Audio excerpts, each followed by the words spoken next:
안녕하세요. 목수입니다. 지난번 시간에 저희는 쿠릴열도 한 3분의 2 지점 정도에까지 비행을 했습니다. 비행을 하고 조그만 섬, 쿠릴열도 중간에 있는 조그만 섬에 이제 착륙을 했습니다. 노지에 착륙하느라 혼났죠. 혼났는데 오늘 제가 그 지난번 시간에 이제 녹화를 하고 난 뒤에 엑스박스를 그대로 놔뒀어요.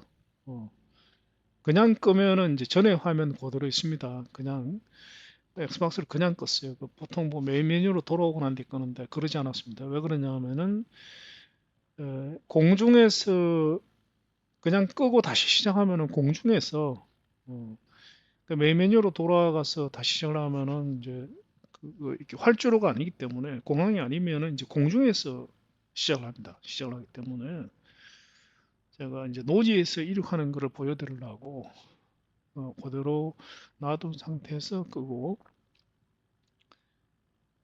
껐습니다. 그래서 지난번 시간 화면이 연속돼서 지금 그대로 시작이 되고 있습니다. 자, 그러면은 노지에서 오늘 목표는 이제 어제 착륙했던 지점에서 노지에서 이륙을 해서 여기까지 한번 가보겠습니다. 여기까지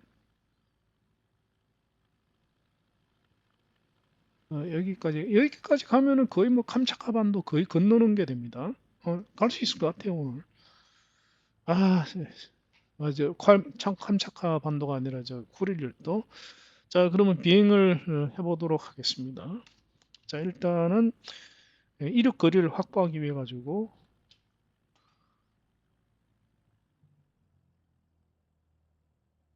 조금 이제 저 끝에서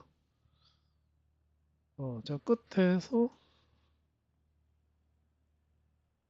유턴해 가지고 돌아와 가지고 이륙을 하도록 하겠습니다.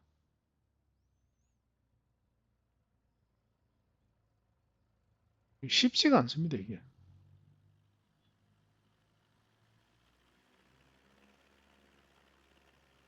이게 바닥이 울퉁불퉁하기 때문에 이게 가속이 잘 안 될 거거든요. 그래서 이륙 속도를까지 이제 속도를 올리기가 쉽지 않을 겁니다.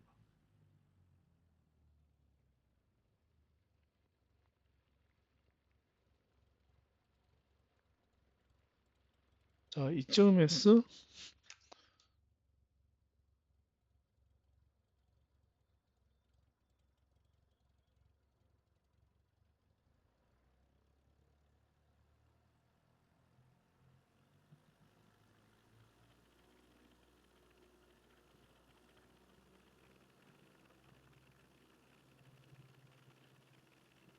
유턴을 하도록 하겠습니다. 어, 어, 어, 어,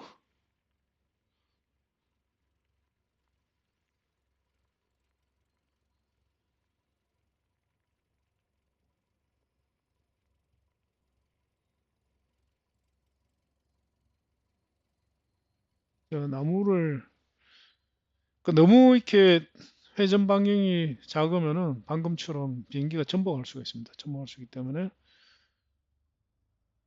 나무를 끼고 크게 돌겠습니다. 일단은 이륙거리를 확보를 해야 됩니다. 확보를 해야 되기 때문에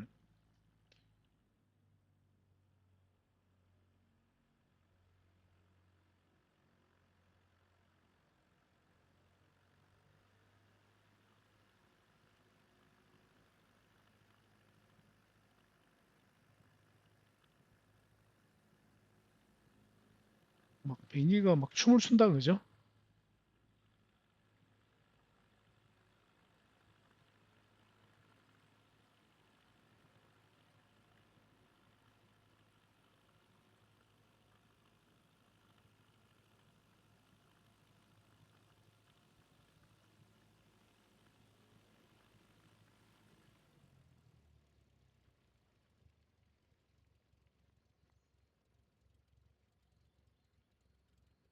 자, 최대한 직선 코스가 확보되는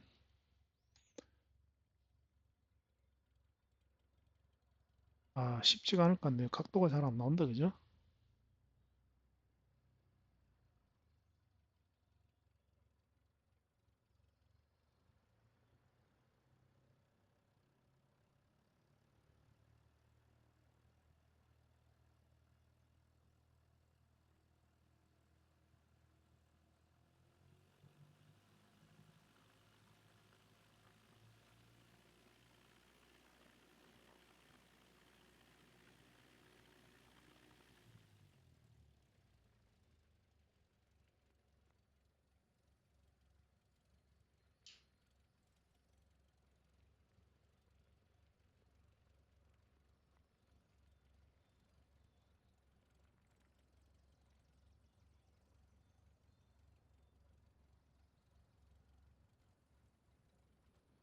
이쯤이면 되겠네. 이쯤이면. 자, 이륙을 하도록 하겠습니다. 그리고 이륙을 할 때는,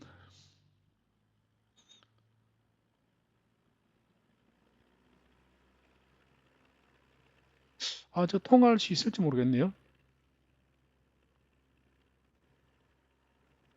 되네요. 자,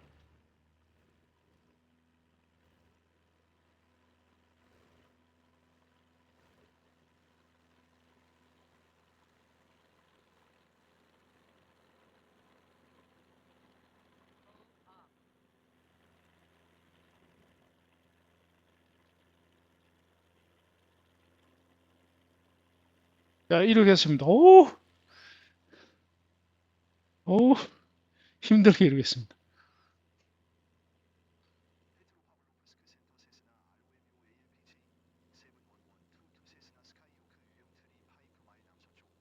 이제 작은 나무 같은 경우에는 뭐 방금 보시다시피 거의 통과가 됩니다. 근데 나무가 좀 커지면은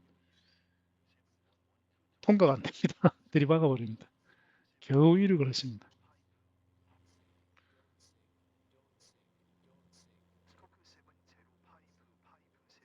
고도를 올리겠습니다. 고도를.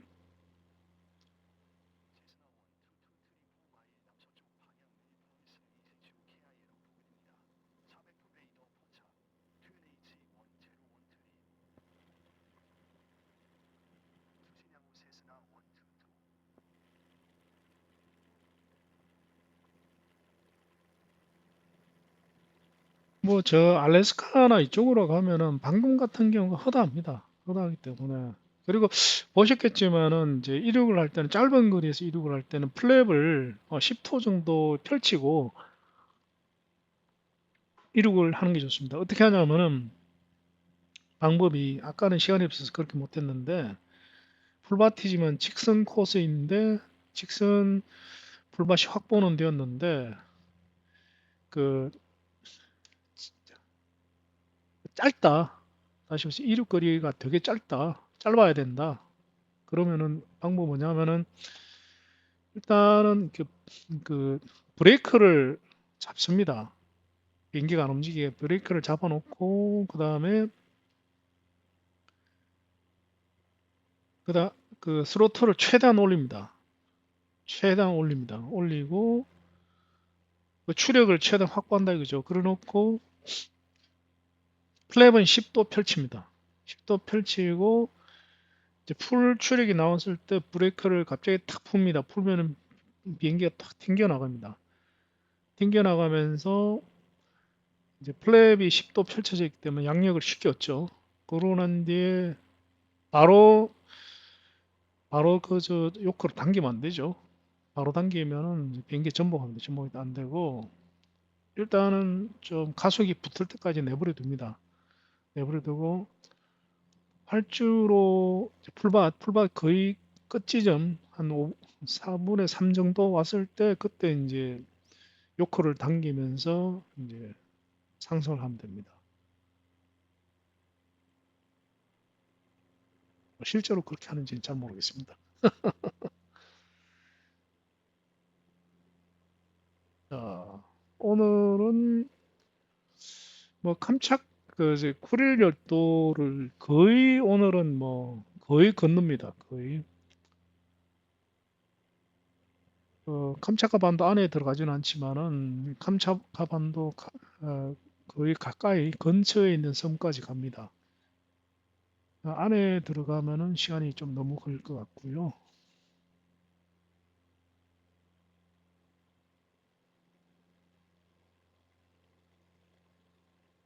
오토파일럿을 좀 맞추도록 하겠습니다.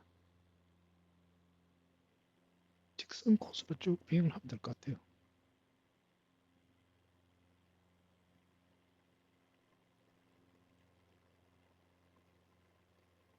뭐, 이 고도로 비행을 하면 될 것 같습니다. 고도 한 1300피트에서 1300피트로 비행을 하도록 하겠습니다.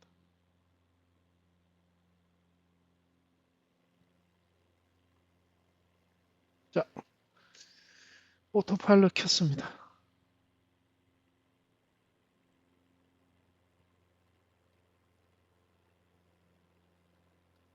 자, 지난번 시간에 제가 그 스마트폰 저렴하게 구입하는 방법을 제가 이제 공유했지 않습니까?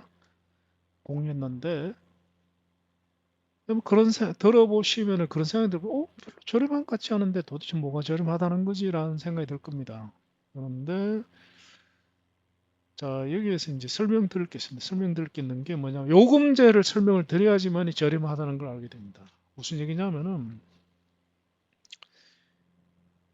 저희 부부는 뭐 저도 그렇고 집사람도 그렇고 동영상을 굉장히 많이 봅니다. 하루 종일 동영상 봐요. 뭐 주로 유튜브죠. 그리고 또 어, 저 같은 경우 앱을 굉장히 많이 씁니다. 앱을 일반인들보다 훨씬 많이 쓰는 것 같아요. 제가 엔지니어 출신이라서 그런 것 같아요. 그래서 휴대폰이 이제 사양이 좀 높아야 됩니다. 안 높으면은 되게 이제 스트레스 받죠. 스트레스 받는데, 근데 잠깐만, 고도가 괜찮은지 모르겠네요. 아슬아슬하게 괜찮은 것 같죠. 그래서 휴대폰도 이제 항상 최고 사용을 해야 되고, 안 그러면 스트레스 받죠. 그 다음에 이제 뭐 다른 분들도 그러시는지 모르겠습니다. 저희는 항상 그 데이터 무한 요금제를 씁니다. 옛날부터 그랬어요. 데이터 무한 요금제를 쓰는데 이번에 뭐 저희 둘이 이제 데이터 무한 그 작업제잖아요, 폰이. 작업제이기 때문에 둘 다 지금 데이터 무한 요금제를 쓰는데 할인이다 뭐다 뭐 패밀리 묶고 뭐 하여튼 뭐 온갖 할인제가 많죠. 그거 다 적용해 가지고 한 달에 요금이 얼마 나오냐면 집사람도 한 2만 원 정도 나옵니다. 저도 한 2만 원 정도 나와요. 데이터 무한 요금제인데 제가 알기로는 아마 다른 분들은 훨씬 많이 나올 겁니다. 많이 나오는데 많이 나온지 모를 거예요. 왜 그러냐면은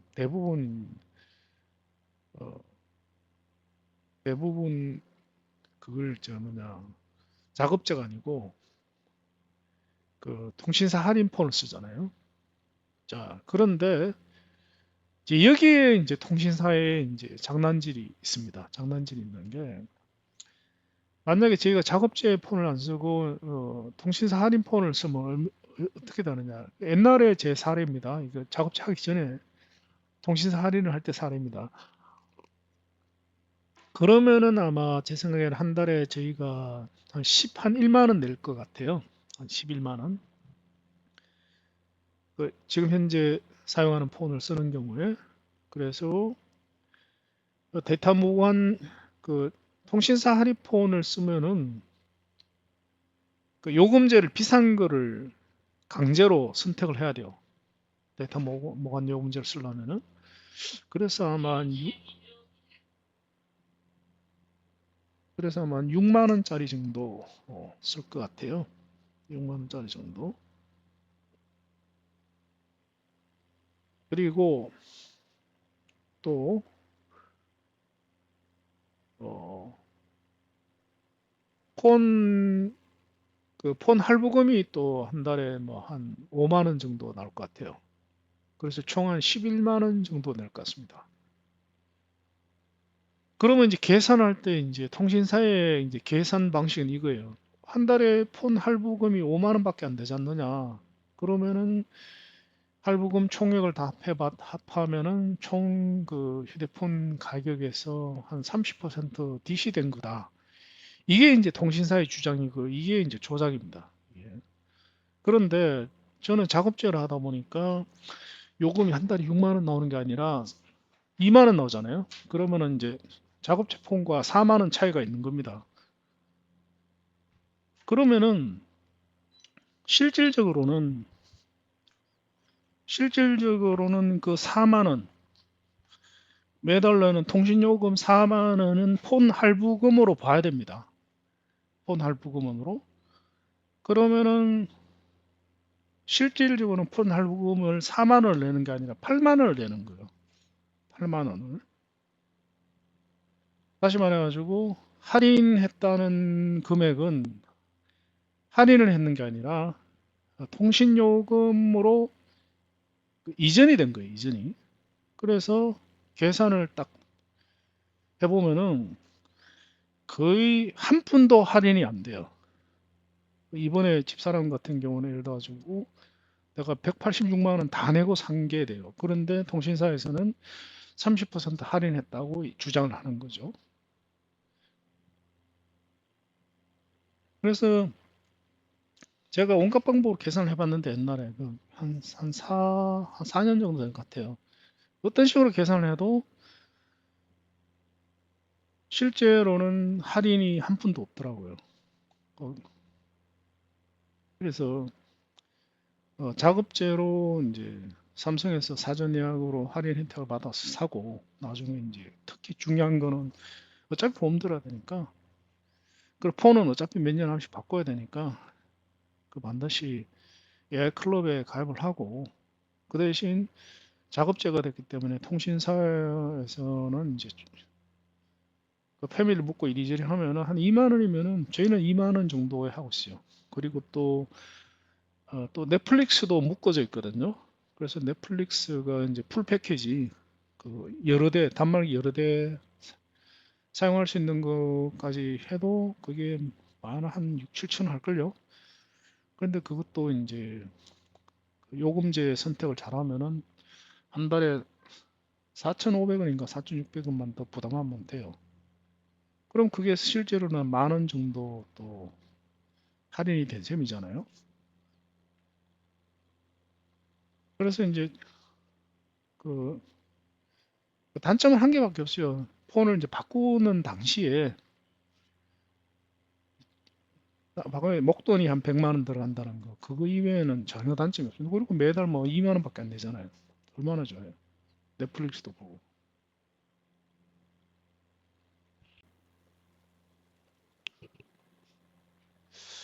저 앞에 공항이 하나 있네요. 공항이. 공항이 하나 있습니다. 멀지 않은 것 같은데. 하기야 뭐 도착할 때가 됐으니까 이제 공항도 있겠죠. 어디가 공항인지 모르겠네. 뭐 이점에 공항이 있을 것 같아. 이 작은 데에는 공항이 있을 리는 없고 이 어디에 공항이 하나 있겠죠. 아 여기 있네요. 여기. 오늘 뭐 여기까지 가도 될 것 같습니다. 여기까지. 가면 바로 캄차카반도 바로 코앞이죠. 바로 코앞입니다. 마음에 듭니다. 이상하네. 여기에는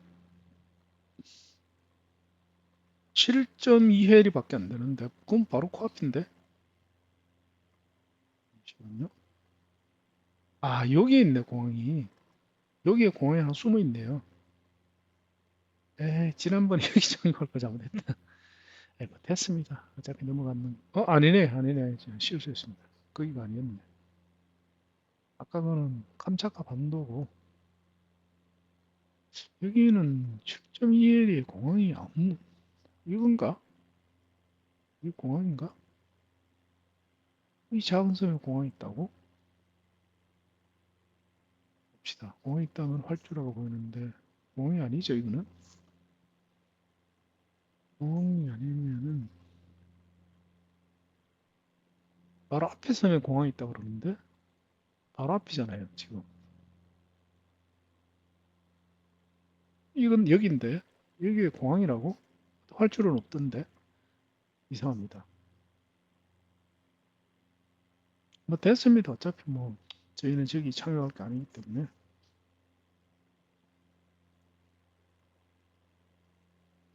뭐 지나가면서 한번 보겠습니다. 어떻게 생겼는지. 뭐 공항이라니까 세베로크리스크 공항이라고 합니다. 세베로크리스크. 여기는 필요도 없고 그렇잖아요. 근데 요 위치가 맞거든요. 요 위치가. 말이 공항이지 뭐 풀밭 같은 거일 겁니다. 아마. 됐습니다. 아까 우리 뭐 풀밭에 착륙했으니까. 짐작대로 그 풀밭이죠, 그죠? 풀밭공원입니다. 활주로가 많네요. 그래도 뭐 이렇게 다듬어 놓은 풀밭이니까 착용하기는 저런 데가 훨씬 쉽죠. 노면 상태도 괜찮을 것 같고. 이런데 뭐 착용하면은 그저 먹기죠. 이게 또 아스팔트는 아니고 그냥 풀밭입니다, 풀밭. 아까는 우리가 완전 자갈밭에서 이륙을 했는데 여기는 그래도 이렇게 다듬어 놓은 풀밭이기 때문에 활주로도 두 개나 되네요. 착용할 만하겠네요. 뭐 됐습니다. 우리는 뭐 잘 왔으니까 이제 가던 길을 가겠습니다. 이제 다시. 지금 보니까 오늘이 24일이죠. 1월 24일. 그 원래는 저희가 이제 지난번에도 말씀드렸지만은 한 달에 한 번씩 이제 콘도 여행을 떠나는데 그 이번에 1월 달에도 1월 20일 날 2박 3일 날 2박 3일 동안 콘도 여행을 가기로 예약을 해놨는데 제가 좀 그 급하게 처리해야 될 일이 좀 있었어요. 처리해야 될 일이 좀 있어가지고 그 일을 처리하느라고 이번 1월 달에 가는 거는 제가 예약을 했습니다. 예약 예약 해지를 하고 안 갔어요. 안 가고 2월 달부터 가는 걸로 했습니다. 근데 요즘 경기가 나쁘기는 진짜 많이 나쁜 것 같습니다. 나쁜 것 같은 게 보면은 이제 그 리조트 측에서 어 간혹 이제 종종 간혹보다는 조금 더 자주 그 할인 이벤트가 이제 옵니다. 할인 이벤트가. 그래서 뭐 할인 이벤트는 뭐 항상 달라요. 뭐 조건도 다르고 리조트 위치도 다르고 다른데 그럼 보통 이제 몇 달에 한 번씩은 보통 와요. 할인 이벤트가 오는데 근데 할인 이벤트를 뭐 이용을 할 때도 있고 이용을 못 할 때도 있죠. 왜냐하면은 이제 저희는 이제 둘 다 백수다 보니까 그뭐 날짜는 보통 일반인들은 다른 분들은 뭐 할인 이벤트를 사용하는데 제일 이제 문제가 되는 게 날짜가 안 맞아 쓰고 그 이용을 못 하는데 저희는 그 문제는 없습니다. 왜냐면 저희는 뭐 항상 언제든지 우리 원할 때 언제든지 갈 수가 있기 때문에 그런 문제는 없는데 그보다는 이제 할인 이벤트 하는 리조트가 저희가 이제 원하는 곳이면은 이제 가는데 원하는 곳이 아니면은 이제 갈 수가 없죠. 안 가죠. 그래서 할인 이벤트 와도 그 할인 이벤트를 사용할 때도 있고 못 할 때도 있고 뭐 한 반도 안 되는 것 같아요. 한 3분의 1은 할인 이벤트를 사용하고 한 3분의 1은 3분의 2 정도는 세 번에 한 번 정도 사용하고 세 번에 두 번 정도는 사용 안 하고 하는데 그 작년 연말부터 이제 할인 이벤트가 좀 잦아지더라고요. 잦아지고 근데 이번에 깜짝 놀랐어요. 깜짝 놀랐는 게 이번에 이제 할인 이벤트가 지금은 다시 또 끝났습니다. 끝났는데 할인을 뭐 파격적으로 하더라고요. 굉장히 제가 이렇게 심하게 할인을 하는 경우는 처음 봤습니다. 그래서 파격적으로 하길래 너무 싼 거예요. 너무 저렴해가지고 아깝잖아요. 그냥 안 쓰면은 아까워가지고 근데 이제 그 2월 달, 3월 달 두 달 동안 이제 할인을 하는데 안 쓰면 아까워가지고 우여우여 하다 보니까 이제 한 달에 두 번씩 가기로 예약을 제가 했어요. 그래서 결국은 2월 달에 보통 한 달에 한 번만 가는데 한 달에 한 번 가도 사실 빡십니다. 왜냐 한 번 가면 2박 3일을 가기 때문에. 근데 뜻하지 않게 이번에는 2주일마다 지금 가게 생겼어요. 2월 달에도 2주, 2번 가고 3월 달에 2번 가고 더구나 또 3월 달에는 3월 또 20 며칠 날 일본에 또 가잖아요. 그렇게 하다 보니까 정신없이 지금 열심히 가게 됐습니다. 상당히 좀 무리가 될 것 같아요. 2주일에 한 번이 너무 빡신데. 그리고 또 이번엔 조건이 너무 괜찮은 게 가격도 너무 좋지만은 저희가 이제 제일 즐겨가는 곳이 할인 이벤트가 있어가지고 저희가 뭐 제일 많이 가는 데는 뭐 소노 펠리체 델피노 설악산입니다. 설악산 거기를 아무래도 제일 많이 가요. 뭐 거리도 만만하고 특히나 거기는 뭐 거리도 적당하고 만만한 건 아닌데 적당하고 특히나 거기는 그 객실내 온천이 있으니까 온천탕이 이제 전용 온천탕이 있으니까 굉장히 크죠. 근데 사실 소노 펠리체 델피노는 비쌉니다. 다른 데보다 온천탕 때문에 그런 것 같아요. 비싸가지고 좀 금전적인 부담은 있지만 워낙 집사람도 좋아하고 저도 좋아하니까 거기를 제일 많이 가요. 그 세 번에 한두 번은 거기를 가거든요. 그 다음에 두 번째로 좋아하는 데가 제 개인적으로 좋아하는 데는 그 홍천에 이제 비발디 빌리지입니다. 비발디 빌리지. 거기를 또 제가 개인적으로 되게 좋아해요. 좋아하는데 이번에 그 할인 이벤트 덕분에 그 소노 펠리치 델피노 설악산은 세 번 연타로 갑니다. 2주일에 한 번씩 세 번 갑니다. 세 번 가게 생기고 상당히 좀 황당한 경우죠. 굉장히 황당하고 이제 독특한 경우입니다. 그 다음에 마지막 제 3월 중순에는 그 제가 좋아하는 홍천 빌리지, 비발디 빌리지를 가게 됩니다.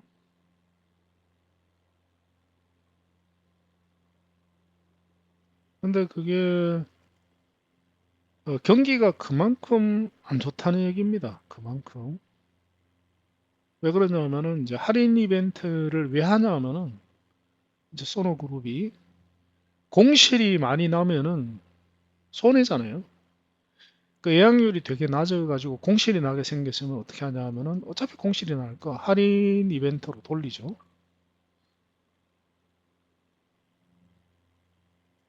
그래서 지금 지난번에 저희가 여수 갔을 때 마침 그 여수 소노캄에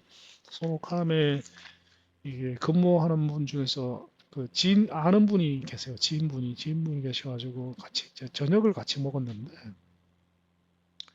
그분이 그러더라고요. 지금 상당히 좀 심각하다고. 예약률이 굉장히 저조해가지고 공실이 엄청 남는다고. 그래가지고 지금 그 이벤트를 안 하면은 객실을 채우기 힘들 정도로 심각하다 그러더라고요. 왜 그러냐면은 경기가 나빠지면은 가장 빨리 타격이 오는 게 당연히 리조트 사업이죠. 왜냐하면 리조트는 뭐 가도 되고 안다는 곳이 되기 때문에 경기가 나빠지면은 이제 사람들이 생활비를 줄일 때 우선순위 1위가 뭡니까? 리조트를 안 가는 거죠. 그거 안 가도 되니까 굳이. 그리고 또 하나는 이거는 제 짐작입니다만은 소노그룹이 이번에 또 할인 이벤트를 작년 연말부터 12월부터 시작해가지고 올해 1월 달까지 파격적으로 그 할인 이벤트를 하는 이유는 아마 현금 확보 때문에 그런 것 같아요. 왜 그러냐면은 그 소노그룹이 그 올해 6월 달에 남해에 이제 대규모 리조트를 신규 오픈합니다. 신규 오픈. 굉장히 커요. 뭐 최근에 새로 짓는 그 리조트들은 굉장히 대규모로 지어요. 진도도 엄청나게 크죠. 진도가 거의 마지막에 지었는 건가? 마지막은 하여튼 뭐 굉장히 크죠. 산책도 엄청나게 크고.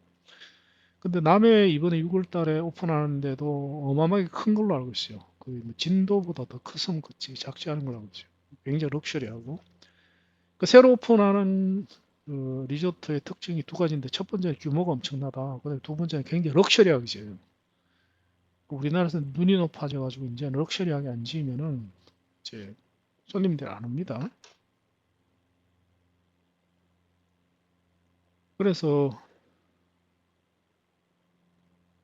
그래서 그 간혹 가다가 이제 저도 궁금해가지고 그 공사 진행 상황을 한 번씩 이제 보는데 그 인터넷 검색해서 보면은 지금 어디까지 진행됐냐면은 6월달 오픈이니까 바로 코앞이죠. 이제 5달밖에 안 남았습니다. 안 남았기 때문에 지금 건물은 지금 다 지었어요. 다 지었고 그 다음에 이제 그 토목 공사도 다 끝났고 이제 지금 하고 있는 거는 인테리어 공사일 거라고 생각을 해요. 인테리어 공사, 이제 내장재 공사를 하고 있고 그 다음에 조경수 뭐 심고 이런 걸 하겠죠. 뭐 아스팔트 이제 구내 도로 닦고 뭐 이런 걸 하겠죠. 진입로 확보하고. 근데 이제 콘도 자체를 지을 때, 그 리조트 자체를 지을 때는 이제 대기업을 사용하겠죠. GS 건설이나 이런. 왜냐하면 공사 규모가 뭐 제가 알기로 거의 한 1조에 육박할 거기 때문에 작은 건설업체가 감당할 수 있는 규모가 아니죠. 아닌데 이제 인테리어를 하는 경우에는 이제 아무래도 예, 대기업한테 맡기는 게 아니라 작은 기업에 쪼개서 맡길 것 같거든요. 그래서 A 기업에는 뭐 A동, B 기업에는 B동 이런 식으로 쪼개서 할 것 같아요. 작은 기업에. 그러면은 이제 대기업에 공사를 맡길 때는 보통 이제 결제를 어음으로 할 것 같은데, 어음으로 하겠죠. 장기어음, 어음으로 할 것 같은데, 작은 업체 같은 경우는 현금으로 줘야 되죠. 현금으로 줘야 되고 또 이제 자재비도 성금으로 꽤 많이 줘야 되고 대기업처럼 할 수가 없죠. 왜냐하면 뭐 작은 기업처는 이제 자금력이 없으니까 자재를 이제 공사 시공할 수 있는 자재를 확보할 능력이 없죠. 그러면 할 수 없이 현금을 좀 줘야 되잖아요. 결론적으로 지금 인테리어 공사가 남은 5개월 동안 해야 하는데 그 선호그룹 측에서 인테리어 업체들의 지급해야 하는 현금이 이제 거액이 필요할 거 아닙니까? 그죠? 뭐 1,000억대 이상 필요하겠죠. 그래서 최단도로 아마 현금 확보 차원에서 전국에 있는 모든 객실을 이제 풀 가동을 해가지고 공실을 없애가지고 이제 박리담회를 하나 있더라도 현금을 최대 확보하기 위해 가지고 아마 스페셜 이벤트로 하고 있지 않느냐 하는 생각이 듭니다. 그리고 이벤트는 끝났어요. 끝나가지고 보통 이벤트를 할 때는 뭐 그 행사 이제 구입할 수 있는 기간이 있고 그다음에 사용할 수 있는 기간이 있고 이렇게 분리돼 있어요. 하여튼 뭐 뜻하지 않게 뭐 저희는 좋죠. 저희는 어차피 뭐 저렴하게 더 자주 가게 됐으니까. 그래서 상당히 피곤한 2월 달에 두 번, 3월 달에 두 번, 그리고 바로 일본에 또 가가지고 2주일 있어야 되니까 4월 한 중순까지는 정신없을 것 같아요. 그 건강관리 잘해가면서 해야 될 것 같아요. 그리고 또 하나는 해마다 그 제가 개인적으로 생각할 때 1년 중에서 여행하기에 가장 좋은 계절이 어디냐라고 누가 묻는다면 저는 어, 많은 분들은 가을을 말씀을 하시는데 저는 가을이 아니라 6월 달이 저는 제일 좋은 것 같아요. 5월 달, 6월 달. 7월 달부터 더워지기 때문에 6월 달이 1년 중에서 여행하기에 가장 좋은 계절 같습니다. 좋은 계절 같아요.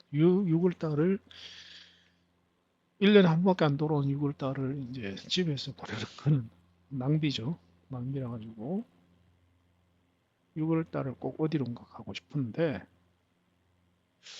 그래서 4월 중순에 저희가 여행에서 돌아오는데, 이거 오사카 지금 6월 달에도 갔으면 좋겠다는 생각이 있어요.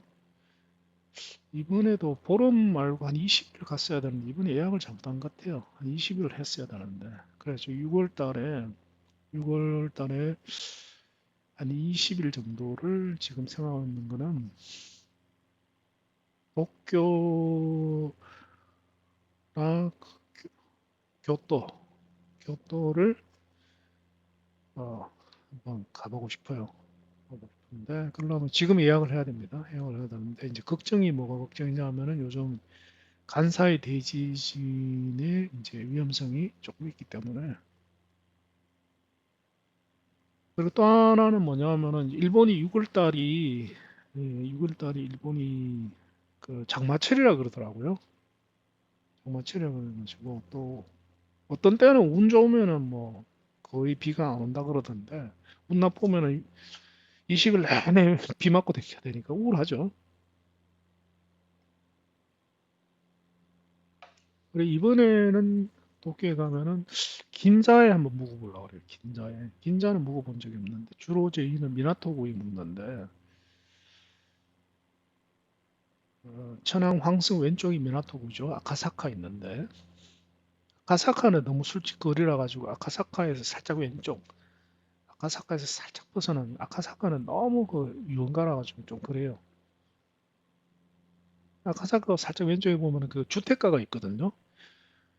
일본에 이제 우리나라 따지면 한남동 유엔빌리지쯤 되는 데가 있어요. 굉장히 좋습니다. 조용하고. 이번에는 긴장이 한번 묵어보려고. 그래가지고 요즘 이제 뒤적뒤적거리고 있습니다. 그런데 이제 굿뉴스가 뭐가 굿뉴스냐 하면은 드디어 제가 지난번에 말씀드렸잖아요. 어, 일본이 보통 3대 여행지죠. 그 도쿄, 교토, 오사카. 이 세 개가 코로나 이후에 어마어마하게 비쌌는데 항공요금과 그다음에 그 특히 숙박료 엄청나게 비쌌는데 살인적으로 비쌌어요, 진짜. 근데 항공요금은 상당히 떨어졌고 지금도 내려가고 있는 중이고 그다음에 숙박요금이 이제 도쿄하고 교토는 아직도 엄청나게 비싸고 오사카는 많이 저렴해져 가지고 오사카를 예약했다 그랬는데 최근에 다시 또 확인하니까 제가 이제 말씀드린 시점 기준은 작년 말입니다. 11월? 근데 최근 이번에 다시 또 검색을 해보니까 많이 내려왔어요. 많이 내려와가지고 도쿄도 되게 많이 내려왔어요. 많이 내려왔고 교토도 굉장히 많이 내려왔어요. 물론 이제 코로나 이전 수준까지는 아닌데 근데 이제 내려가기 시작했으니까 계속 내려갈 거예요. 그래서 사실 그 때문에 이번에 한번 도쿄를 가보려는 거예요. 이번에 도쿄를 가면은 거의 한 4년 만에 가는 거예요. 코로나 시작되고 나한테 못 갔으니까 4년도 넘나요? 그래서 지금 계획은 6월 달에 도쿄로 가가지고 도쿄와 요코하마 뭐 도쿄와 요코하마는 붙었죠. 도쿄와 요코하마를 구경하고든지 한 20일 정도 체류하면서 위치는 긴자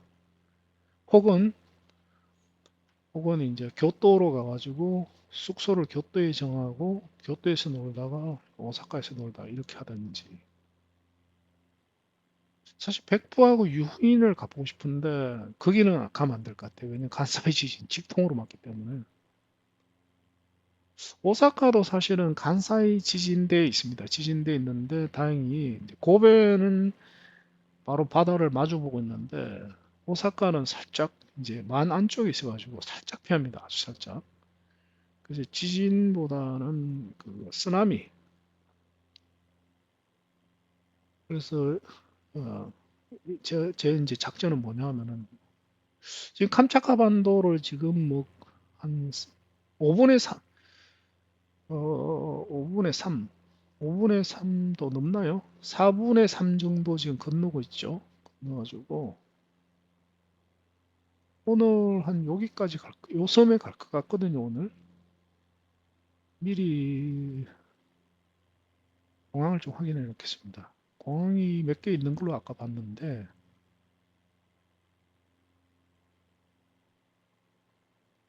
그 중에 하나가 공항인 걸로.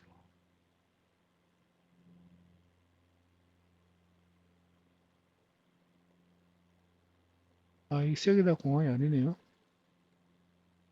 끝에 있는 분이다. 여기에 공항이 있네. 근데 여기 와가지고 뭐 시간이 되면 이까지 가고 시간이 안 되면 이쯤에 착륙하면 됩니다. 노지에 착륙할 때 많습니다. 섬이 크니까.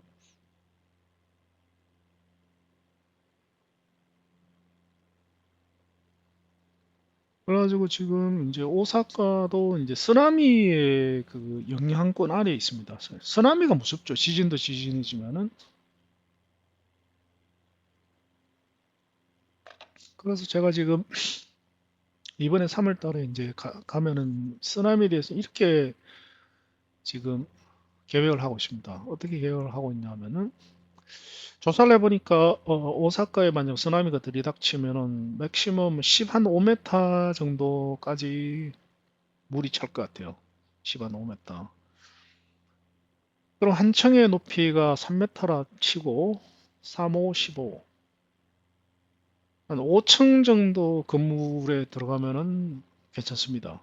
괜찮아가지고 저희 숙소가 3층 건물이에요. 3층 건물에 저희 방이 2층인지 3층인지 모르겠습니다.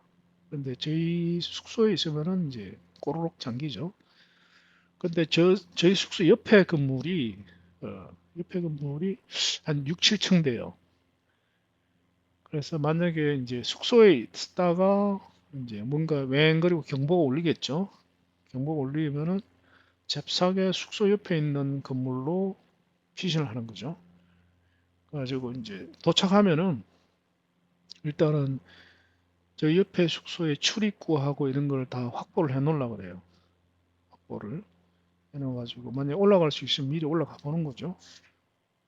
가가지고 분명히 이제 웽거리고 경보가 울리면은 분명히 프라이빗한 건물이라도 아마 다 오픈을 할 것 같아요. 출입구를. 그런 거는 일본 사람들이 굉장히 잘하죠. 그리고 이제 우리가 이제 다른 데 밖에서 숙소가 아닌 다른 곳을 여행하고 있을 때도 항상 어디에 가 있든지 근처에 6, 7층, 6층 이상의 건물을 미리 봐놓는 거죠. 봐놓다가 이제 비상시에는 즉시 그 건물로 이제 위로 올라가는 걸로 지금 그렇게 계획을 짜고 있습니다.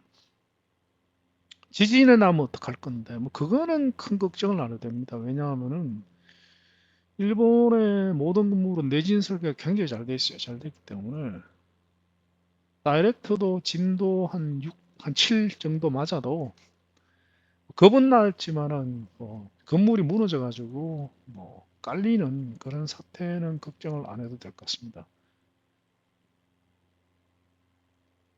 그래서 하여튼 일본 여행을 할 때는 뭐 그런 계획을 세우고 가야 될 것 같아요. 그게 현실인 것 같아요. 자, 간사이 대신 말씀드린 김에 말씀드리면 자 보십시다. 이거 보고 말씀드릴게요. 이거 말고 그 PC 화면으로 제가 보여드릴게요. PC 화면으로.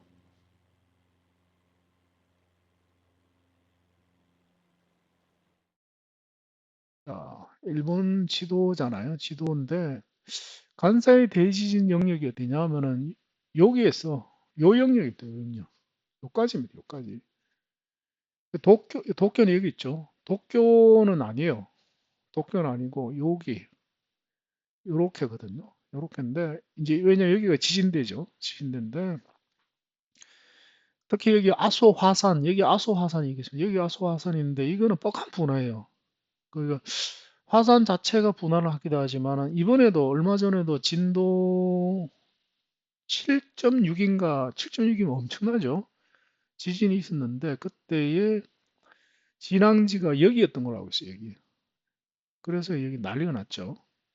그 여기가 아소화산이 아예 폭발을 해버리든지 혹은 이제 그 진앙지가 뭐 여기나 이런데 바다 이런데 일어난 거죠. 그래서 간사이 대지진은 여기가 이제 지진이 일어나면서 이제 그 태평양 쪽에 물이 쓰나미가 진짜 무슨 건 쓰나미입니다. 쓰나미 안쪽으로 들이닥치는 거. 그런데 자 보십시다. 보시면은 옛날에 고베 대지진 난리 났잖아요. 난리 났는 게 이게 태평양이 요 많이 지면에 뚫려 있잖아요. 그래도 어쨌든 간에 마주 어느 정도 마주 보고 있죠. 그런데 오사카는 오른쪽으로 살짝 안으로 피해 있어요. 그래서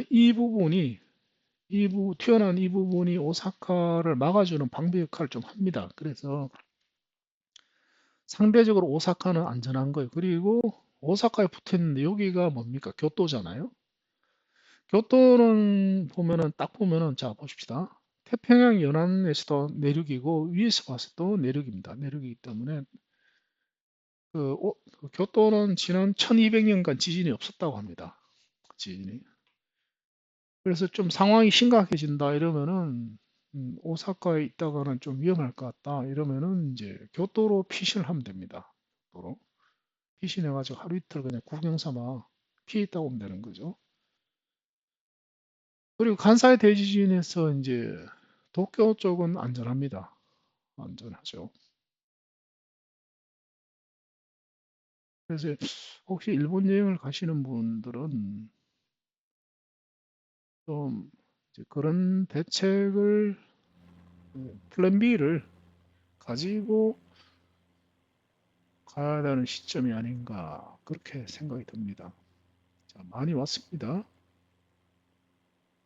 많이 왔고 점점 이제 섬이 이제 잦아지고 있죠. 지금까지는 이제 여기서 여기까지는 섬이 띄엄띄엄 있었고 이제 여기서부터는 다시 이제 큰 섬이 이제 육지와 다가오기 때문에 섬이 이제 커지고 있습니다. 오늘은 아마 요 근처에서 착륙을 하게 될 것 같습니다.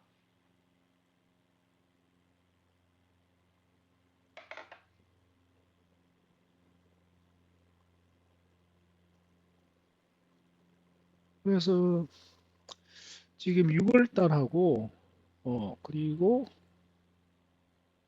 가을 그 10월이죠. 10월 달에는 단풍이 워낙 유명하죠. 10월 달에는 이제 교토를 가보고 싶어요. 원래는 뭐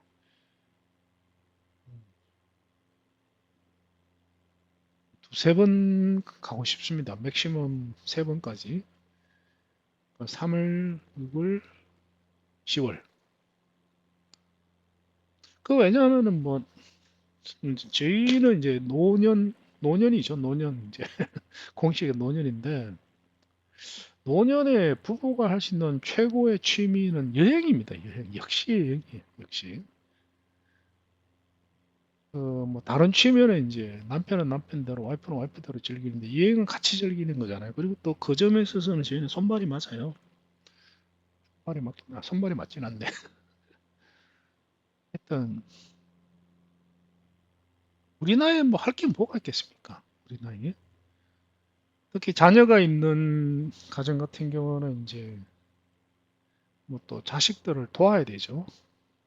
자식들이 막 이제 한창 열심히 일하고 이제 자리를 이제 막 찾기 시작하는 연령이기 때문에 부모님이 좀 집 사는데 돈도 좀 보태주고 뭐 이래야 됩니다. 애도 좀 봐주고. 근데 우리는 그게 없잖아요. 우리 둘이만 사면 되기 때문에 뭐 돈 벌어도 뭐 쓸 데도 없어요, 사실. 쓸 데도 없어요. 쓸 데도 없기 때문에 여행이나 다니는 거죠. 여행이나. 그래가지고 여행도 그게 그런 것 같습니다. 그게 나이가 들면은 저희 이제 인생 선배분들 지금 현재 연세가 뭐 70대 중반 넘어 분들 말씀 들어보면은 70대 한 중반이 넘어가면 여행을 못 간다 그러더라고요. 힘에 부친대요. 제가 보기도 그럴 것 같아요. 전 벌써부터 그런데. 그래서 갈 수 있을 나이에 가야 되니까 70대 중반 같으면 이제 앞으로 10한 4, 5년밖에 안 남았습니다. 그 14, 5년 동안에 열심히 댕겨야죠. 그래서 이제 또 올 여름 7, 8월이 또 중요하죠. 작년에 제가 7, 8월에 제주도를 갈라. 제주도나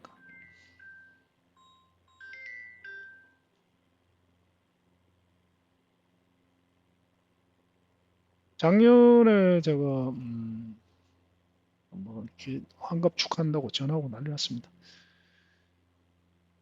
제주도나 여수를 이제 제 부부가 워낙 좋아하니까 제주도나 여수에 이제 한 달 살기를 가려고 막 알아보고 그랬어요, 제가. 알아보고 그랬는데 작년에 그때도 뭐 막 예약을 해야 되는 때에 갑자기 무슨 일이 생겨가지고 그거 일 처리하고 나니까 예약을 놓쳤어요. 놓쳐가지고 여행을 못했습니다. 작년에. 근데 올해는 꼭 가보고 싶어요. 꼭 가보고 싶기 때문에 지금 어, 조만간에 제주도 여수보다는 가급적 제주도를 예약을 좀 하려고 합니다. 예약을 지금 어디를 예약을 할 것인가는 지금 고민 중인데 한 달이나 살아야 되기 때문에 외진데는 심심할 것 같아가지고 지금 현재로서는 제주시도 괜찮을 것 같아요. 제주시도. 왜냐면 시내니까 뭐 여러 가지 재밌는 게 많을 것 같아요. 뭐 맛있는 집도 많고 제주시에 뭐 아파트를 하나 얻든지 아니면 서귀포에 아파트를 얻든지 지금 생각을 하고 있습니다. 그래가지고. 근데 또 확률이 높아 보이진 않습니다만은 왜냐면 너무 바빠가지고 뭐 가능성이 높지는 않습니다만은 음, 원래는 제가 캠핑카를 사는 거는 좀 무리인 것 같아요. 왜냐하면은 캠핑카를 살려면은 뭐 또 거기에 한 전념을 한 두세 달, 한 석 달은 해야 돼요. 해야 되는데 원래는 제가 그럴 짬이 안 날 것 같아요. 스케줄이 빼곡히 있어가지고. 근데 뭐 또 모르죠. 또 마음이 변해가지고 살 수도 있죠. 근데 뭐 사면은 뭐 제주도를 갈 때 요긴하게 쓰이겠죠. 제주도 갈 때 아예 캠핑카를 싣고 가면 되죠. 싣고 가가지고 숙소 근처에 이제 주차를 해놓고 사용을 하든지 아니면은 뭐 하여튼 뭐 캠핑카로 제주도를 여행하는 것도 하나의 답이죠. 캐- 제주도 자체를 별로 캠핑카로 여행을 하고 싶지는 않아요. 카운티 캠핑카. 그런데 해야 됩니다. 왜 해야 되냐면 한두 번은 해야 돼요. 왜 그러냐? 일본에 가는 이제 연습 게임을 제주도에서 좀 해야 됩니다. 그래가지고 한 달은 너무 긴 것 같고 제주도에 캠핑카 싣고 가가지고 한 20일 정도? 한 20일 정도를 캠핑카에 살아보는 거죠. 살아보면서 이제 노하우 축적을 좀 해야 됩니다. 그러고 난 뒤에 일본을 가야지 다짜고짜 일본 갔다 오는 요령 부족으로 최악의 경우에 개고생하는 수가 있습니다.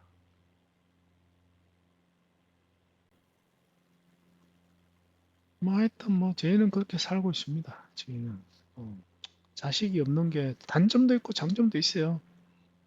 세상 만사 그렇다시피 좀 쓸쓸하다. 뭐 그런 거는 사실 크게 없어요. 왜냐하면 집사람도 그렇고 저도 그렇고 뭐 24시간이 바쁜 사람이니까 노는 게 노는 것도 바빠요. 백수가 과로 산다는 말이 괜히 나오는 게 아닙니다. 그보다는 이제 제가 봐서는 자녀가 없는 거에 이제 제일 큰 단점은 이제 자녀가 어릴 때나 손주들이 어릴 때 그 정말 귀엽잖아요. 정말 정말 진짜 귀엽잖아요. 그 귀여운 애기들 못 본다는 게 제가 봐서 제일 큰 단점이고 두 번째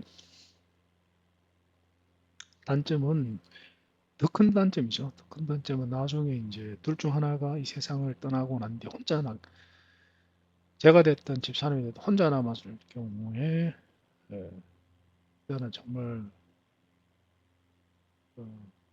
혼자 남았는 날짜부터 하늘나라에 갈 때까지 그동안의 어떤 되게 힘들죠 아무래도 외롭기도 하고 보살펴 줄 사람도 없고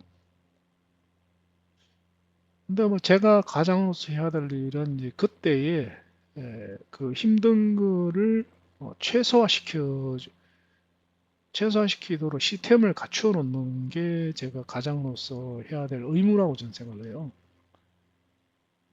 그래서 이제 딴 거 없습니다. 안전하게 안전장치를 미리 만들어 두는 거죠. 안전장치를 미리 이제 철저하게 만들어 가지고 집사람이 혼자 남겨졌을 때 어려움을 겪지 않도록 이중 삼중으로 안전장치를 만들어서 잠궈 놓는 거죠. 그 현실입니다, 저희한테 현실. 그 대부분 분들이 모르실 거라고 저는 생각을 해요. 이게 어떻게 되냐면 그 쉽지가 않아요. 왜 그러냐면은 의식이 있을 때는 괜찮습니다. 의식이 있을 때는 괜찮은데 근데 이제 혼자 남았는데 치매가 걸리잖아요. 치매가 걸리면은 이제 뭐 요양원 자이든 타이든 요양원이나 이런 데 시설로 들어가게 됩니다. 시설로 들어가게 되면 치매가 걸린 상태에서 이제 보살펴 주는 가족이 없는 상태에서 요양원에 들어가면 어떻게 되느냐? 어떻게 되느냐 하면 검치산자로 판정이 나요. 그 검치산자가 뭐냐면은 그 자율권을 박탈당하는 겁니다. 그 본인의 이제 신체적인 자율권, 그 다음에 이제 금전적인 모든 자율권을 그 법적 인격이 박탈당하는 그 법적 인격이 박탈당하는 상태를 검치산자라고 그래요. 그러면 이제 그게 이제 그 후견인한테로 이양이 됩니다. 나의 결정을 나의 어떤 신체적 구속이라든가 내지는 재정적인 그 재산권 이런 거를 내가 주장을 못하고 나의 후견인이 대신 주장을 한 겁니다. 근데 이게 진짜 위험한 거거든요.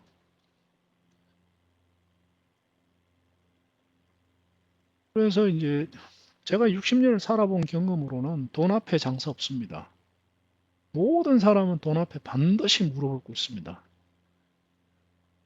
그래서 예를 들어 가지고 뭐 만약에 시설 주위에 친인척이 전혀 없어서 결국은 이제 내가 정신이 없어서 시설로 들어갔다 그러면은 이제 그 시설의 이제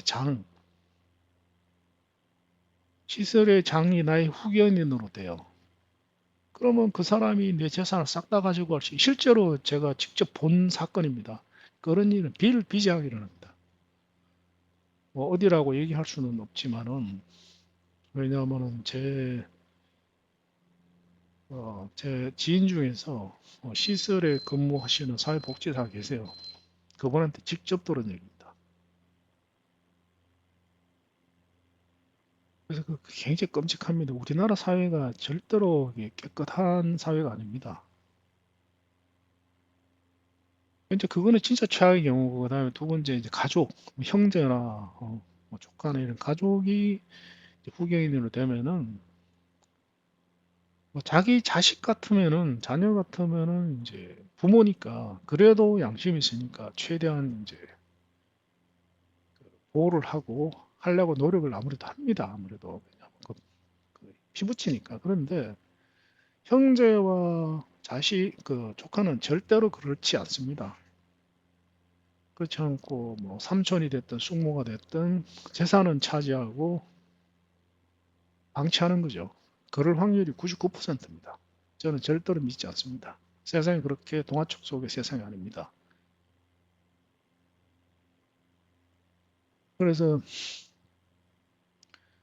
검치산자 판정이 나면은 이제 보호할 방법이 실질적으로 없어지는 거예요. 실제적으로는.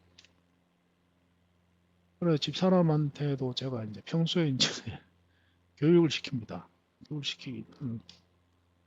당신이 혼자 나와서 정신이 깜빡깜빡 하더라도 절대로 그 검치산자로 판명이 나는 행동은 절대로 하지 마라. 그것만 안 하면은 내가 당신을 끝까지 내가 하늘나라 가고 난 뒤에도 당신을 지켜줄게. 걱정하지 마라. 그래서 이제 집도 어, 결국은 뭐 방법 한 개밖에 없는 것 같아요. 집하고 전 재산을 이제 해외은행에 신탁을 걸어 놓는 거예요. 신탁을. 그래서 뭐 검치산자 판정이 나도 그 손을 못 대도록 만들어 놓는 거예요. 왜냐하면은 손댈 재산이 있으면 손을 댑니다. 근데 손댈 재산이 없으면 손을 댈 이유가 없죠. 이 정도 손대봤자 뭐 얻을 게 한 개도 없는데. 그게 오히려 지켜주는 거예요. 그래 놓고 이제 그 집도 이제 집사람 명의로 안 해놓고 해외 은행에 뭐 예를 들어 BOA하고 이제 미국에 있는 한 3개 정도 은행, 3개 정도 은행에 아니면 3개 정도 은행에 신탁을 걸어 놓으려고 그래요. 그러면은 집사람이 살아있는 동안에는 그 집에서 그 누구도 쫓아낼 수 없죠. 왜냐면 그 집 자체 소유권이 미국의 은행이기 때문에. 그리고 미국 은행 한 3군데 정도에서 매달에 이제 생활비가 집사람한테 지급이 되는 거죠. 많이 주면 안 돼요. 많이 나오면은 또 그걸 노리기 때문에. 근데 설마 싶지만은 아닙니다. 실제로 그런 일이 일어나요. 다른 사람들한테는 이제 자녀들이 있기 때문에 이게 뭐 현실적으로 안 일어난 일이지만 저한테는 현실이거든요. 그러니까 저는 철저하게 알아봅니다.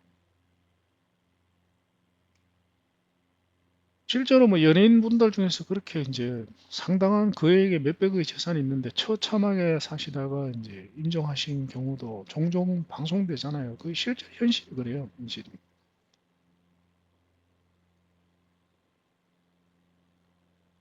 그리고 뭐 집하고 그다음에 뭐 하여튼 뭐 딴 거 없습니다. 돈이 돈. 미리 이제 다 마련해 놓는 거죠. 살 장소도 이제 죽는 그날까지 아무도 손 못 대는 집을 만들어 놓고 그다음에 지금 저희가 지금 현재는 자 오른쪽으로 한번 가봅시다. 저희가 현재는 이제 광교에 살고 있습니다만은 그 적당한 시점 그 제가 작업실을 이제 철수해야 될 시점에는 명동으로 이사를 가려고 그래요. 명동으로. 그래 적당한 시기에 명동에 지금 집을 사놓으려는데 반원집이 있어요. 아파트를 바로 그 뭐냐 남산이 바로 코앞에 보이는 꽤 괜찮아요. 집을 사놓고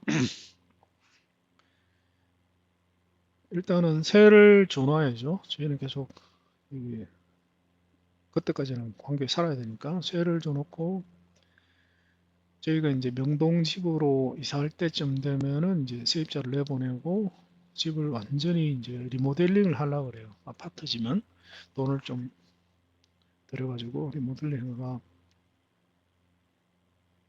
노후에 살 수 있도록 이제 만들어놔야죠. 그래가지고 뭐 간병하는데 문제가 없도록 그 예를 들면은 그 출입 그 방문들도 대형 이제 침대가 들어갈 수 있도록 문을 그 환자용 침대죠. 환자용 침대가 어, 들어갈 수 있도록 문을 넓혀야죠. 확장하고 그리고 벽에도 다 이제 그 보조 레일 손으로 잡는 레일을 달고 그다음에 천장에도 레일을 제가 깔아 놓으려고 그래요. 천장에도 예쁘게. 그래서 일단 유사시에 뭐 적당한 시기 되면 이제 침대도 이제 환장형 침대로 바꿔야죠. 바꾸고 천장에도 이제 전기 행거를 장착을 해야죠. 장착을 해가지고 그리고 간병인용 방도 만들어야죠. 방 하나도 약간 간병인이 이제 같이 살면서 간병할 수 있도록 공간을 만들어 놓고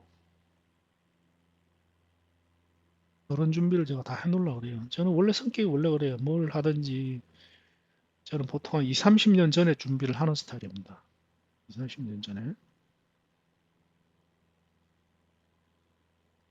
제가 47, 47에 제가 은퇴를 했는데 은퇴 준비는 제가 나이 한 30 정도 됐을 때 은퇴 준비를 시작했습니다. 그 전에 은퇴 준비를 충분하게 빨리 시작을 했기 때문에 47에 은퇴를 할 수 있었던 겁니다. 제가 만약에 그렇게 빨리 악착같이 정말 악착같이 했어요. 은퇴 준비를. 나중에 한번 말씀드리죠. 그때 보면은 이제 팁이라면 팁이기 때문에 은퇴 경험자로서 은퇴 준비 하셔야 됩니다. 진짜 하셔야 돼요. 점점 더 심해지고 있어요. 이 세상이. 왜냐하면 고물가 시대이기 때문에 은퇴 준비 안 하면 정말 처참한 노후가 이제 기다리고 있습니다. 지금. 그 은퇴 준비는 반드시 하셔야 돼요. 옛날에는 사실 은퇴 준비를 크게 안 해도 됩니다. 근데 요즘은 안 그래요. 이제 앞으로 점점 더 심해집니다.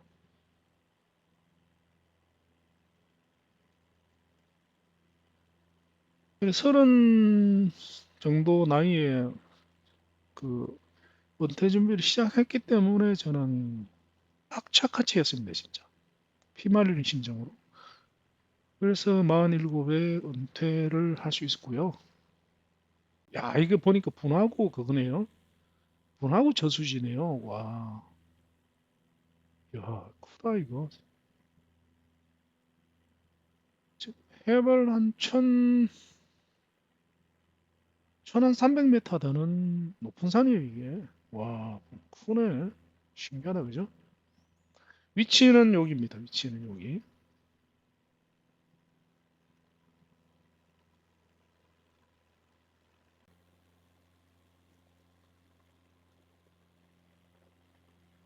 그래서 어쨌든 간에 뭐 저희는 이제 굉장히 좀 극단적인 케이스죠. 왜냐 자녀가 없으니까 노후 준비. 그런데 이제 자녀가 있는 분들도 노후 준비는 진짜 해야 된다고 저는 생각을 해요. 왜 그러냐면은 뭐 자녀가 있는데 그 자녀가 재벌이면은 뭐 워낙 잘해주겠죠. 근데 재벌이 아니잖아요. 자녀들도 뭐 손주 키우고 살기에 너무 얼마나 힘이 벅찹니까? 그럼 지금 오히려 부모인 내가 도와줘도 모자랄 판국인데 자녀들이 무슨 여유가 있어가지고 나중에 내가 이제 행동이 부자연스러워졌을 때 누군가의 이제 보살핌이 필요할 때 또 다 돈이잖아요.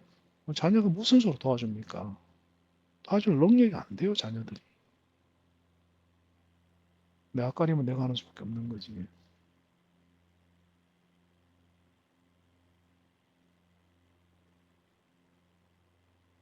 그래서 이런 부분은 이제 집사람이 되게 저를 이제 존경하죠. 왜냐면 철저하다 이거죠. 철저하다. 이 남자는 진짜 믿어도 된다. 그게 남자고 그게 가장 아닙니까? 가족은 자기가 알아서 보호를 해야지. 그거는 뭐 남편으로서 가장으로서 일자일줄이라고 저는 생각해요.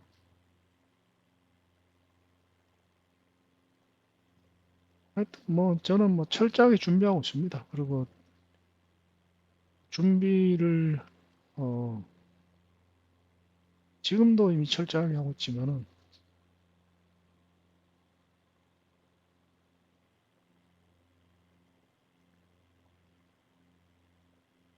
계속 또 준비를 해 나가고 있고요. 단계식으로 1단계, 2단계, 3단계 이렇게 준비를 하고 있습니다. 돈의 이제 재산을 계속 늘리고 있으니까 이제 재산의 규모에 따라 가지고 이제 하고 있는 준비도 다르죠. 지금 현재는 현재 재산 수준에서 준비를 하고 있는 거고 이제 재산이 더 많아지면 또 거기에 맞춰 가지고 또 플랜을 바꿔야죠. 예를 들면은 뭐 이민도 저는 배제하지 않고 싶다. 이민도. 원래는 제가 살던 곳인 스위스로 가려고 그랬는데 나이가 너무 들어가지고 스위스는 자신이 없어 이제. 그래서 미국 이민도 생각을 하고 있습니다. 간 다음에는 뭐 어, 조지아나 플로리다 정도?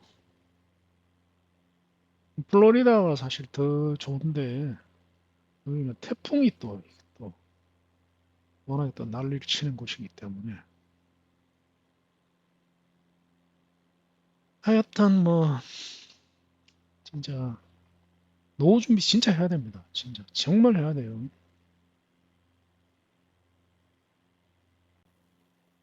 우리 세대는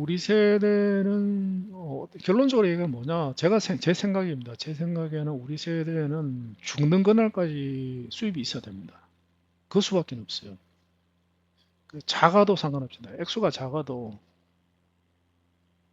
그 재산 100억을 모아 놓는 것보다 한 달에 100만 원짜리 월 수입을 만들어 놓는 게 더 중요하다고 생각해요. 왜냐하면 물가가 올라가니까. 물가가 올라간다는 얘기는 돈의 가치가 떨어진다는 얘기잖아요. 100억을 모아놨는데 10년 지나면은 100억의 가치는 한 3, 40억으로 줄어듭니다. 20년이 지나면은 그게 현재 가치로 환산하면 20년 후에는 100억은 지금 현재 가치로 한 20억도 안 돼요. 30년 지나면 한 1, 2억 가치밖에 안 됩니다. 근데 옛날에는 은퇴 준비가 되게 쉬웠습니다. 왜 쉬웠냐면은 우리 바로 윗대입니다. 우리 대는 아니에요, 더 이상. 우리 윗대, 우리 부모님 세대죠. 은퇴 준비가 정말 쉬웠어요. 왜냐하면은 그 현직 동안에 열심히 이제 그 경제 활동해가지고 이제 일단은 살고 있는 아파트를 하나 내 재산으로 만들어 놓고 그래야 이제 주거 비용이 더 이상 안 들어가니까 그 다음에 또 돈 모은 거는 이제 상가를 사놓으면 됐어요. 옛날에는 상가를 뭐 한 두 개나 세 개 정도 이렇게 사놓으면은 이제 상가에서 월세가 나오니까 그 연금이죠. 상가가 없어지는 건 아니니까 은퇴하고 나면은 이제 이 상가에서 한 달에 한 250 정도 나오고 저 상가에서 한 달에 250 정도가 이러면은 뭐 한 달에 뭐 한 돈 1,000만 원 나오게끔 만들어 놓으면은 그걸로 이제 확실한 은퇴 준비가 되죠. 왜 그러냐면은 나중에 이제 물가가 올라가면은 상가의 월세도 그 물가에 비례하게 올라가니까 아무 문제가 없는 거예요. 아무 문제가. 그런데 지금은 전혀 아니잖아요. 지금은 전혀 아니니까 이제는 월세가 연금 노릇을 했는데 이제는 월세가 연금 노릇을 못 합니다. 못하기 때문에 결국 월 수입을 만들기가 굉장히 어려운 시절이 되어버린 거예요. 자, 이제 마지막 큰 섬에 이제 다가갑니다. 다가가기 때문에 큰 섬에 도착을 하면은 에, 이게 해안에 이제 적당한 지점에 평지에 착륙을 하든지 아니면은 그 끝에 공항에 착륙을 하든지 둘 중 하나인데 공항까지 가면은 시간이 너무 걸릴 것 같아요. 너무 걸릴 것 같기 때문에 노지에 그냥 가급적이면 착륙을 하도록 하겠습니다.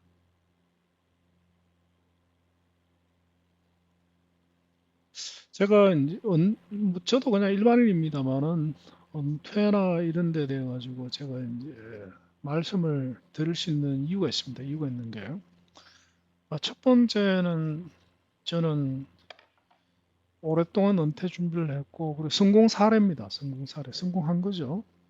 왜냐하면 은퇴 준비를 30 정도에 시작을 했고 성공을 했기 때문에 원래 목표는 이제 50에 은퇴를 하는 목표를 가지고 제가 준비를 했는데 생각보다 좀 빨리 목표에 도달했습니다. 그래서 3년 당겨가지고 47에 은퇴를 했습니다. 그리고 또 집사람도 은퇴를 45인가?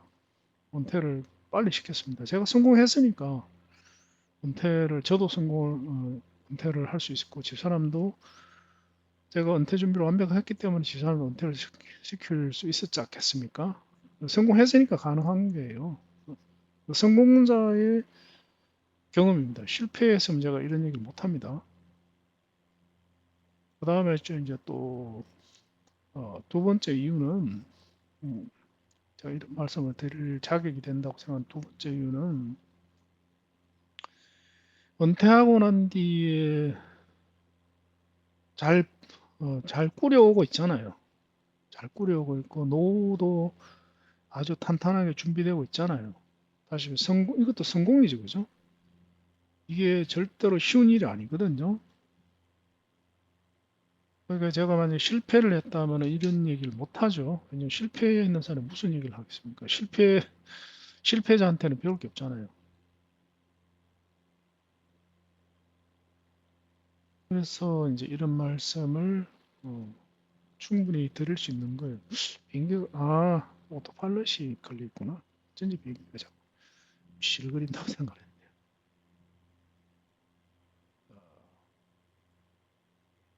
어디가 됐든 제일 가까운 데에 착륙을 하겠습니다. 지금 1시간이 지났기 때문에.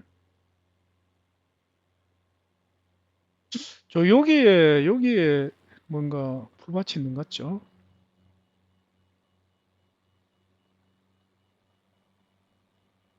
일단은 고도부터 낮추면서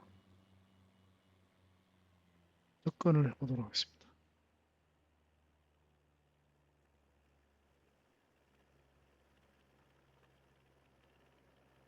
그래서 저는 은퇴 준비를 하는 과정에서 이제 세상이 변하는 거를 17년 동안 봤고, 그 변화에 맞춰서 물가가 올라가는 거 뭐 이런 건 다 포함해서 얘기입니다. 준비를 해왔고, 그리고 또 은퇴하고 난 뒤에도 세상이 변하는 거를 직장생활 하는 분들은 물가가 올라가고 돈 가치가 떨어지는 거를 그렇게 그 경제 활동을 하는 동안에는 잘 못 느낍니다. 왜냐 아직 수입이 있으니까 수입도 이제 물가 상승에 따라 가지고 수입이 올라가잖아요. 그러니까 그렇게 잘 못 느낍니다. 그 물가 상승 이런 거는 본인이 그 은퇴를 해봐야 알 수가 있어요. 수입이 끊겨봐야 알 수 있습니다. 그게 얼마나 이제 치명타를 남기는지를 일반인들은 잘 몰라요. 잘하면은 저기에 착륙을 할 수 있을 것 같네요. 불받친 것 같은데.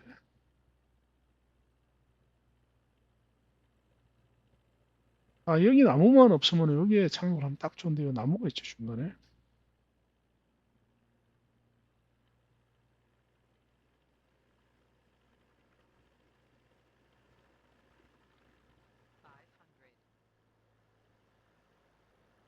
여기에 뭐 착륙을 한번 시도해보죠. 뭐 저 앞에 풀밭에. 착륙해도 될 것 같아요.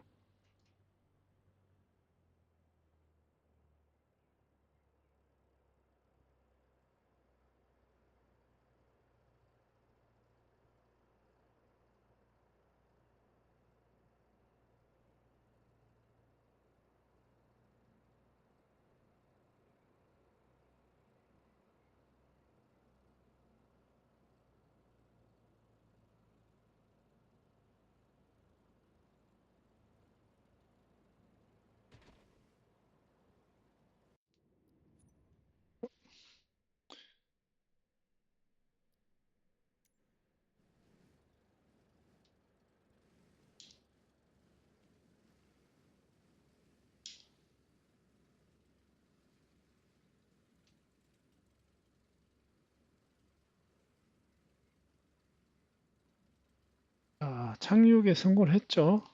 착륙에 성공을 했습니다.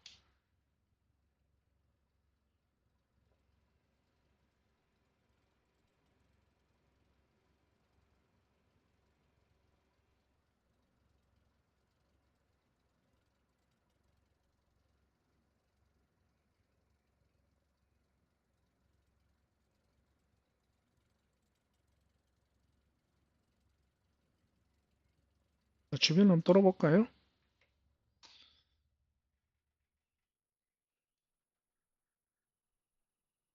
주변을 한번 돌아보겠습니다. 풀도 있고 확실히 그 2020보다는 정교합니다. 2020에서는 이런 풀 이런 게 없죠, 그죠? 꽃 같은데, 그죠? 예쁜 꽃도 있네요. 자, 이렇게 해서 어, 거의 이래 그 쿠리열도를 거의 다 건너갑니다. 거의 다 건너가요.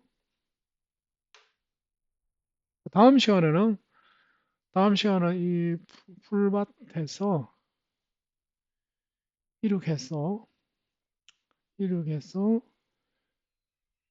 요 이제 내륙의 공항에 요점에 착륙을 하면 되겠네요. 요점에 착륙을 하도록 하겠습니다. 자, 오늘은 여기까지 하도록 하겠습니다. 지금까지 목수였습니다. 감사합니다.